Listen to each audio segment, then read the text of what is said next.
John, please, just once is enough. Her eyes moistened. When my first love begged me like that, I couldn't turn her down.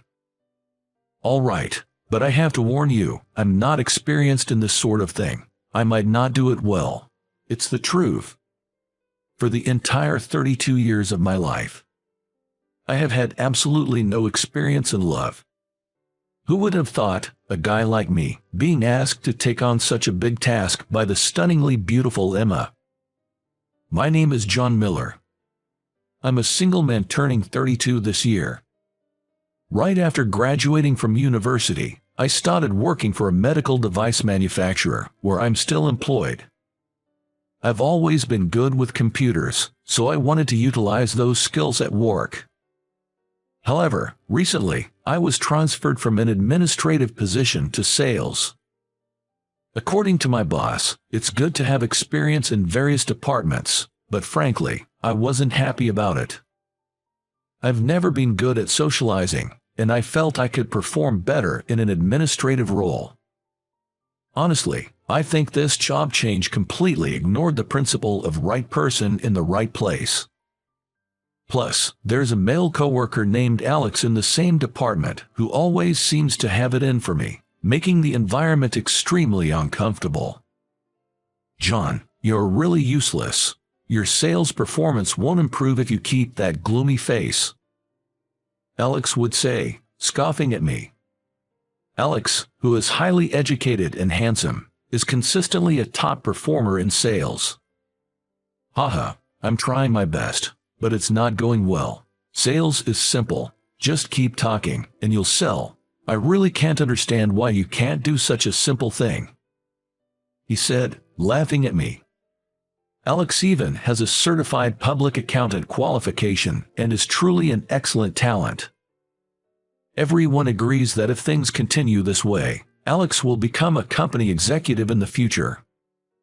In contrast, I haven't been able to achieve good results in the department I was assigned to, and it's depressing to think about why there's such a big difference between us, even though we're the same age. Feeling more down than I expected, I decided to visit the municipal library on my next day off. It's been a while since I came here. This library was a special place where I used to spend a lot of time when I was in elementary school. The wooden building is old, but it has a deep charm, and it made me reminisce about the past. I made many memories in this municipal library with my first love. In third grade, I was surprised when my hand touched a girl's as I was trying to pick up a book in this library. It seems we were trying to pick up the same book at the same time. The girl was Emma, who had just transferred to my class. So I was even more surprised. Oh, I'm sorry. No, it's my fault, but I was surprised. I didn't expect to meet you here, John. Me neither. I rarely see other classmates in this library. As we were talking, a librarian who was passing by looked at us. If we continued to chat in the library, we might get told off. Thinking this, I decided to invite Emma to go outside. Normally, I wouldn't feel like this, but I wanted to talk more. I was worried if she might refuse, but Emma gave me a gentle smile and said, sure. So we sat on a bench outside the library. Feeling like this was a bit like a date and made my heart pound, but that's a secret. Emma confided in me. Honestly, I don't really want to go to school. Why? Well, I'm overweight, right? I was bullied at my previous school because of that, and even now, I don't have anyone I can call a friend. I sympathized with Emma's story. I'm also not good at communication and don't have many friends. Me too. I honestly find it hard to go to school. This is the first time I've been able to talk honestly with someone like this, so I'm kind of happy. When I said this, Emma said, me too. Looking back now, I think that was the moment a friendship was born between us. And so, we naturally became friends, and met frequently at the local public library. We certainly had conversations at school, but if we were too close there, we risked becoming the target of teasing, with people saying, Are those two dating? We both wanted to avoid that, so we kept a certain distance from each other. Over time, Emma also made a few female friends. Her modest and gentle nature probably made the other girls feel close to her. I'm really glad Emma made friends. For some reason, even though it wasn't about me, I was happy to see Emma enjoying herself. When we first met, we were both too young to understand the concept of love, but as the grades went on, I began to realize that my feelings for Emma were special. Emma and I have the same taste in books, and just talking to her is a real joy. Even though I was full of complexes and often felt suffocated in school life, the time I spent with Emma gave me the energy to live. I hope this time will continue forever. That was my strong wish, but when we became middle schoolers, that dream was sadly shattered.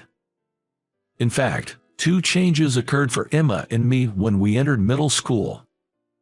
The first one was that we, who had always been in the same class, were separated when we entered middle school. Because the class composition remained the same for the 3 years of middle school, we've grown apart. The other change, to the surprise of both me and those around me, was that Emma had transformed into a very beautiful girl upon entering middle school. She had been a bit chubby until then, but she became slender all at once, and even the boys who had not noticed her charm before began to make a fuss over her. Isn't Emma just the cutest? She's also top of the class. I really admire her.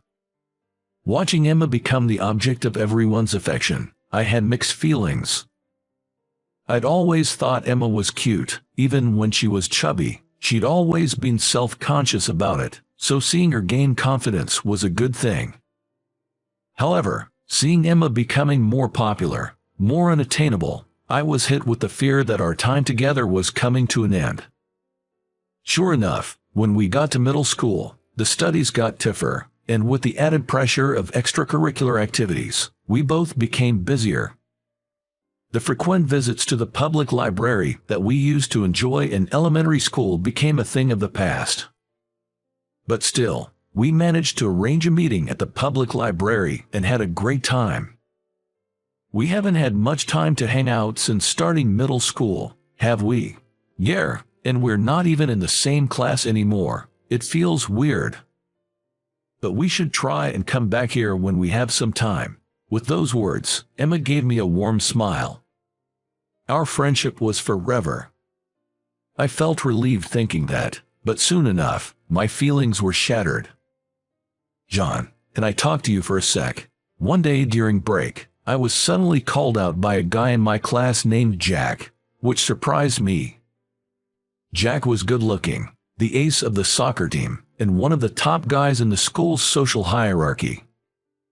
What could he possibly want with me? As Jack led me behind the school building, he suddenly grabbed me by the collar.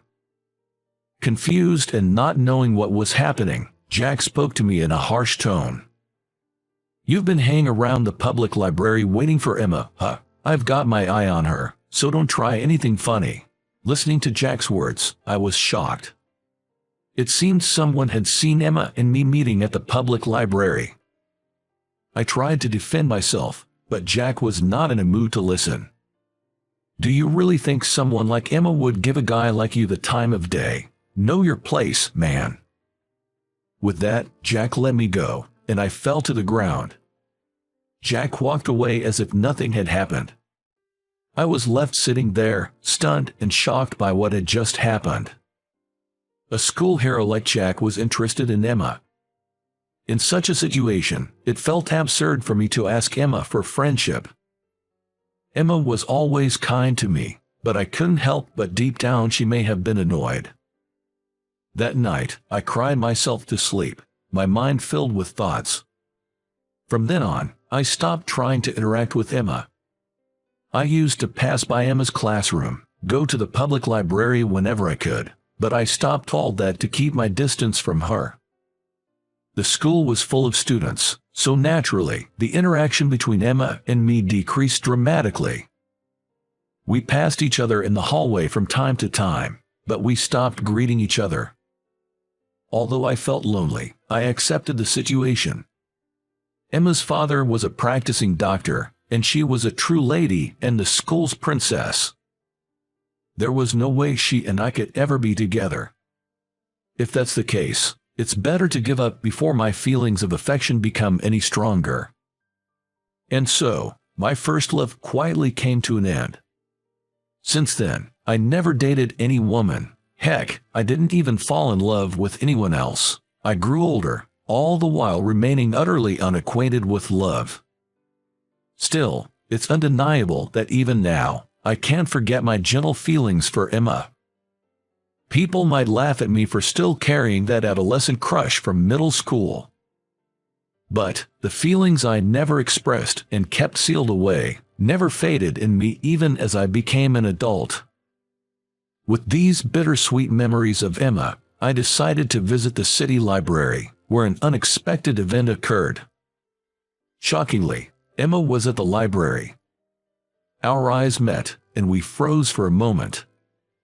Neither of us ever expected to reunite in such a place. Even though I thought I would never see her again. 17 years since our last meeting, Emma had become even more beautiful. While I was still frozen in surprise, Emma slowly approached and began to speak. You're John, right? Yes, I am. What a surprise, meeting here. Me too. Should we change places? Everyone is kind of paying attention to us. Just as Emma said. Other library patrons were staring at us because we looked so surprised. And so, we decided to talk outside. Somehow, this felt nostalgic. I ended up having tea with Emma at a nearby coffee shop. I never thought I'd be having a one-on-one conversation with Emma. As we were chatting, suddenly Emma started with a troubled expression. I think I can ask John. You see, I'm being forced into marriage. What? I'm currently working as a nurse at my father's clinic, and a supplier who visits there regularly has been making a pass at me. My father, seeing me single and without a boyfriend, is insisting that I should marry the supplier, but I absolutely don't want to. That sounds tough. So, John, please, pretend to be my boyfriend just once. What? I was surprised by Emma's unexpected proposal. Who would have thought I'd be asked to play the role of Emma's boyfriend? When I was trying to reject the man's proposal, I impulsively lied that I have a boyfriend. But he's so insistent and wants to meet the boyfriend. Even my father is telling me to introduce him. I'm really in trouble. But, John, please, just once. Looking into her moist eyes, I couldn't refuse my first love's request. I get it, but I don't have much experience with this, so I might not be good at it. Thank you. If you're sitting next to me, it's fine. I'll do all the explaining to him. And so, I ended up agreeing to play the role of Emma's boyfriend the following Sunday. The venue was the lounge of a hotel, where the man who proposed to Emma was supposed to come. As I was ironing my shirt to wear to the lounge, I had mixed feelings. I was happy to reunite with Emma and happy that she rallied on me. But I wondered why such a beauty like her is single and not dating anyone. If Emma were as beautiful as she is, she should have many other male friends, so why did she choose me? I spent the day with these questions in my heart, but there was another twist waiting for me. Surprisingly, the person who showed up at the lounge with Emma was my colleague, Alex. Why is John here? Even Alex looked surprised and turned to me. Heck, could it be that you two know each other? Know each other? This guy's my colleague. Saying so, Alex glared at me. Even as we faced each other in the lounge, Alex didn't bother to hide his irritation and was quite dismissive. Why did you, Emma, end up dating John? Actually, we're old childhood friends. That's how we naturally started dating. That's suspicious. I work with John, but I never saw any signs of him having a girlfriend. Alex said, looking at us suspiciously. Emma made up a story, but it seemed like Alex saw right through it.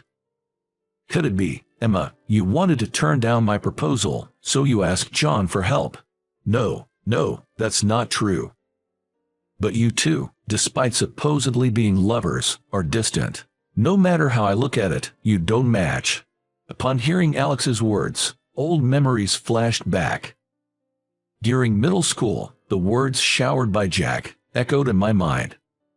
Emma is a lady, very beautiful, but John is a complete loser.